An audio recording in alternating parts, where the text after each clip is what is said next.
అరే అందరూ Naruto Naruto అని పిచ్చోళ్ళ బొమ్మలు చూస్తారేంటి? అంత అలా ఏముందిరా అందులో? ఏముందా?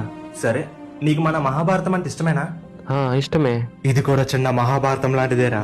ఇందులో ఏముందో అడిగావు కదా, చెప్తా. ఇందులో హస్తినాపురి అనే ఒక గొప్ప రాజ్యం ఉండకపోవచ్చు, కానీ హిడెన్ లీఫ్ అనే ఒక గ్రామం ఉంది. ఇక్కడ ధర్మంగా ఉండే పాండవులు లేకపోవచ్చేమో గాని ధర్మాన్ని రక్షించే హోకాగేలు ఉంటారు. ఇక్కడ తన తెలుగుతో అందరినీ వంచే శకును లేకపోవచ్చేమో, కానీ ఇక్కడ అందరినీ తన తెలుగుతో ఆడించే ఒబిటో ఉన్నాడు.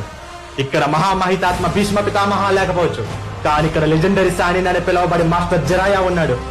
ఇక్కడ శాంతి స్వరూపుడు శ్రీకృష్ణుడు లేకపోవచ్చు, కానీ శాంతంగా ఆలోచించే కకాషి హఠాకే ఉన్నాడు. ఇక్కడ కురుక్షేత్రం జరగదు, the 4th great ninja war జరుగుతుంది.